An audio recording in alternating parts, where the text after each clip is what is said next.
अनुराग जी, बहुत स्वागत है आपका हरियाणा न्यूज पर। सुन रहे सर आप अनुराग जी?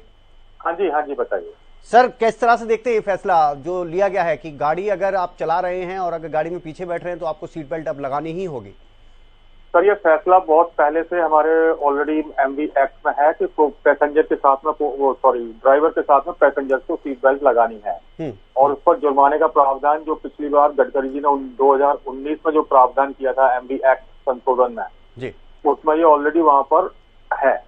बट जो सेंट्रल गवर्नमेंट जो रूल्स एंड रेगुलेशंस लागू करती है उनको फॉलो कराना स्टेट गवर्नमेंट का काम होता है जी। जब तक स्टेट गवर्नमेंट आगे नहीं आएंगी और गडकरी जी के कानून को नहीं मानेंगी तब तक इस पर गडकरी जी के कहने से सिर्फ कुछ नहीं होगा। पहले भी एमवी एक्ट का उल्लंघन या उसका जो पालना थी वो स्टेट गवर्नमेंट ने बहुत कम या पार्शियल लेवल पर करवाई थी। हाँ जी। तो ये रूल जब ऑलरेडी एग्जिस्ट है तो सिर्फ नोटिफिकेशन तो आप हर साल 50 नोटिफिकेशन जारी कर देते हैं। बिल्कुल। और दूसरा जो सबसे बड़ी बात आती है, जो आज जो बात आ रही है कि जब मुंडे जी की डेथ हुई थी तब सीट बेल्ट का मुद्दा नहीं था। बिल्कुल सर। तब भी सीट बेल्ट, सिर्फ सीट बेल्ट की वजह से ही उनकी डेथ हुई थी। और हर मंत्री ने, हर कैबिनेट के हर सदस्य ने यही बोला था कि अगर सीट बेल्ट लगाई होती तो मेरा दोस्त जिंदा होता। बिल्कुल सर, सही तो ये बात। मुद्दा टाइम टू टाइम आता रहेगा। जब कोई बड़ा आदमी, जब कोई बड़ा टाइकून इससे रिलेटेड होकर जब एक्सीडेंट में कुछ उनके साथ अनहोनी होगी तो ये बार बार ये मुद्दा आता रहेगा और स्टेट गवर्नमेंट के ऊपर आता है कि वो इसको फॉलो करवा पाती है या नहीं करवा पाती। इसमें कमी स्टेट गवर्नमेंट की माने सर, या फिर लोगों की तो सबसे बड़ी कमी है इसमें, अगर वो नहीं रूल्स फॉलो कर रहे हैं तो? सर, एक सबसे बड़ी चीज आती है, अगर सरकार और एडमिनिस्ट्रेशन जब कहीं पर फेल हो जाता है ना तो उसका वो दबाव जो है वो पब्लिक के ऊपर डाइवर्ट कर देता है। अगर पब्लिक ने सब कुछ अपने आप ही करना है तो क्या आपको लगता है कि मुझे सरकार और मुझे एडमिनिस्ट्रेशन की जरूरत है? सही बात है सर। इनकी जरूरत वहीं पर होती है जहां पर समाज में किसी कानून या किसी नियम का पालन करवाना निश्चित किया जाता है। तो ये निश्चित करना इनका काम है जी। पब्लिक को अगर कर दिया होता तो आज मंदिरों में हमारे यहाँ क्यू लगाने की जरूरत नहीं पड़ती। सही बात।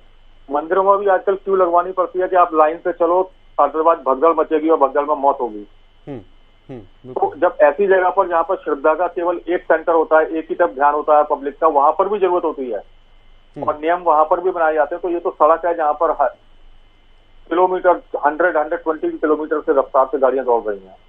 बिल्कुल। पिछले कुछ समय का आंकड़ा हमारे पास है और खुद नितिन गडकरी जी ने ये आंकड़ा दिया है और ये कोशिश की जा रही है कि 2024 तक 50% जो दुर्घटनाओं की खबर है वो कम हो जाए, 50% ये एक्सीडेंट जो है वो कम हो जाए। तो ऐसे में हम देख रहे हैं तो सार्थक कदम तो नजर आ रहे हैं सर, क्योंकि 2019 और 2020 का आंकड़ा मेरे पास है, उसमें 18% से ज्यादा एक्सीडेंट की खबरें कम हुई हैं। 2019 की अगर हम बात करें और 2020 का जो आंकड़ा मरने वालों का है उसमें भी 22% से ज्यादा जो है हम देख रहे हैं कि आंकड़ा है कि कम हुई हैं। तो आपको लगता है कि कदम तो सार्थक तौर पर उठाए जा रहे हैं और ये लक्ष्य आपको क्या लगता है, अभी इसमें करीब आधा डिफरेंस है जिस लक्ष्य को लेकर चल रहे हैं, तो उसको और कैसे पूरा किया जा सकता है?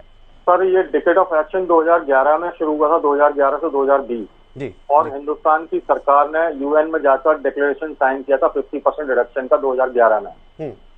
2015 में भी जो मिड में जो मीटिंग हुई यूएन की उसमें भी दोबारा साइन किया गया कि 50% हम रिडक्शन करेंगे। 2020 में भी जब ये खत्म हुआ, 2020 फरवरी में तीसरी मीटिंग हुई United nation high level meeting, उसमें भी हमारी सरकार ने जाके बोला कि हम 50% रिडक्शन करेंगे।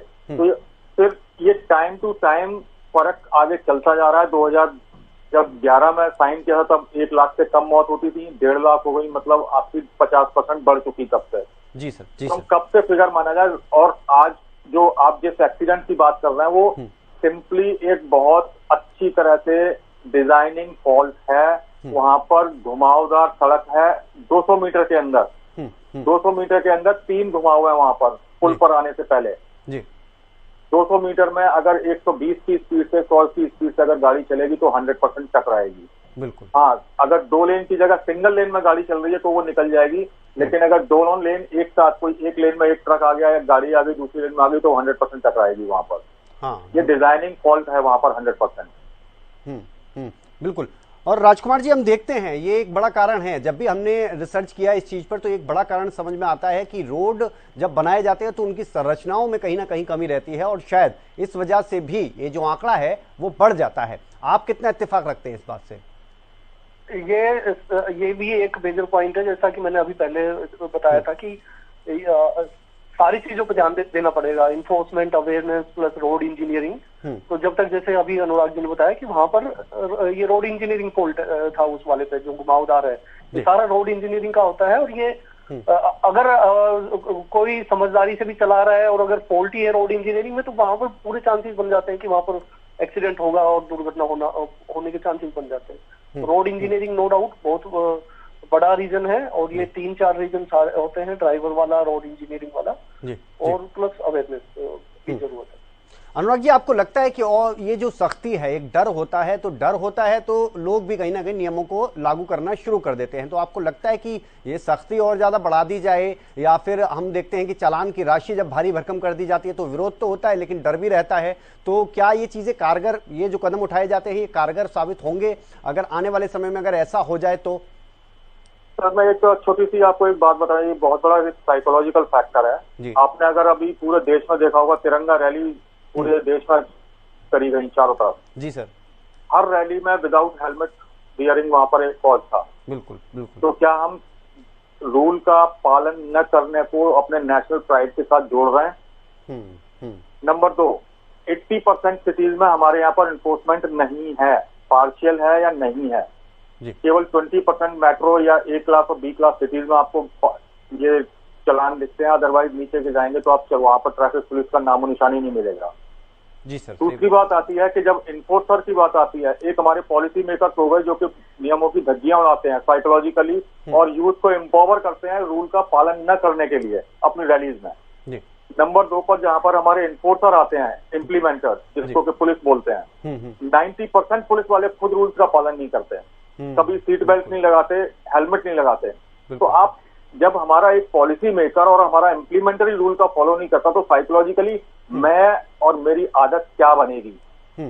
जी, मेरी भी आदत वही बनेगी कि मुझे भी पालन नहीं करना है। दूसरा, इस चीज को ग्लैमराइज किया जाता है हमारी मूवीज में और हमारे जो टीवी सीरियल्स हैं, जी, जो कि हर क्षण हमारे सामने रहते हैं। वहां पर इस सरकार के पास कोई भी नियम और कानून नहीं है।